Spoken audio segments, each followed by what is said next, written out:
शिलाई हाटी कल्याण समिति की एक बैठक हुई और इस बैठक की अध्यक्षता अध्यक्ष प्रताप सिंह तोमर ने की। इस बैठक में ये ऐलान कर दिया है कि जितनी भी समितियां बनी है वो इस काम को मंजिल तक पहुंचाने का काम करें। फिलहाल आपको बता दें कि बैठक में लाठी, नैनीधार, कांडो भटनौल, मस्त भौज, कुराली, जेल भोज, कमरव क्षेत्र के लोगों ने शिरकत की। प्रताप चौहान और हरिराम ने हाटी मामले में सभी नेताओं पर आरोप लगाया है और कहा कि वर्ष 1970 से हाटी मुद्दे पर सभी दलों के नेताओं ने हाटी समुदाय के लोगों को गुमराह करने का काम किया है।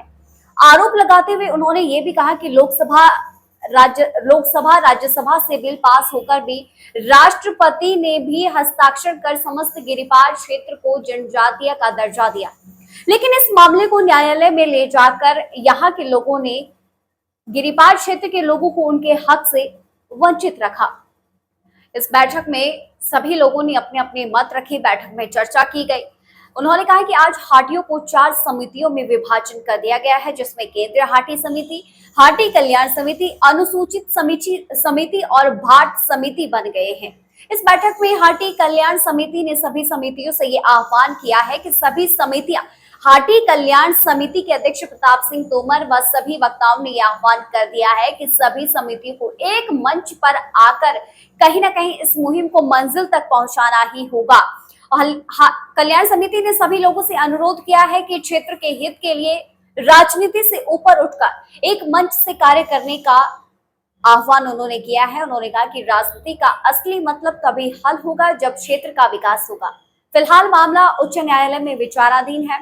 समिति ने प्रस्ताव पारित कर केंद्रीय हाटी समिति से अनुरोध किया है कि सभी समितियां एक मंच पर आकर इसको मंजिल तक पहुंचाने का प्रयास करें ताकि कोई भी गिरिपार का एक भी व्यक्ति इस हक से वंचित न रह सके। है, हमें भी विचार व्यक्त करने का मौका दिया गया है।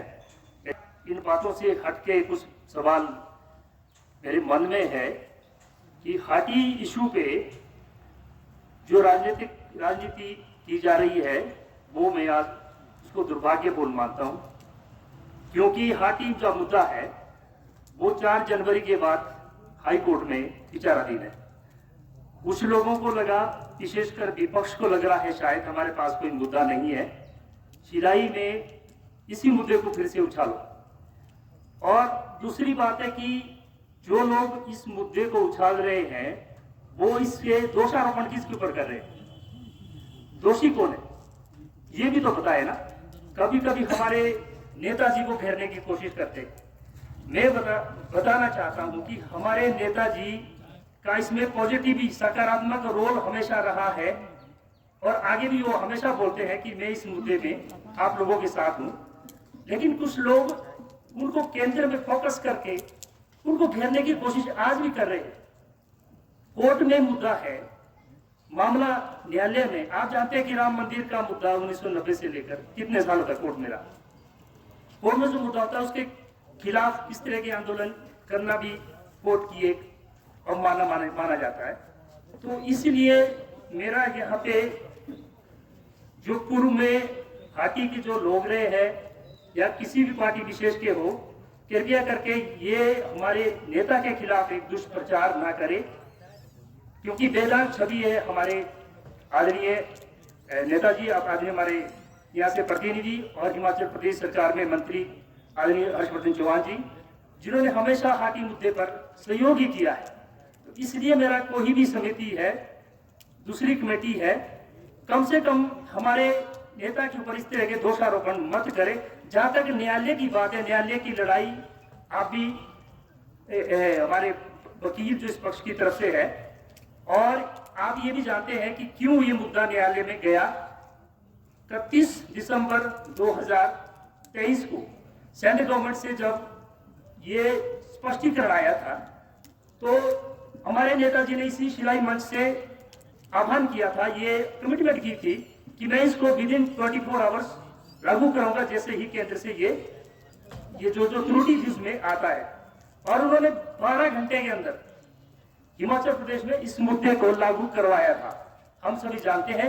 और 1, 2, 3 जनवरी तक सर्टिफिकेट भी बने, ये भी सच्चाई है। 4 जनवरी को स्टे हो जाता है हमारे जो दूसरी कम्युनिटी के दूसरे जो वर्ग के लोग हैं उसमें कायम के जनजातीय लोग भी है, उसमें हमारे गिरिपार अनुसूचित जाति मोर्चा के लोग भी है, ओबीसी के भी लोग हैं और बहुत सारे किन्नौर से भी शायद इसमें बहुत सारी PIL जो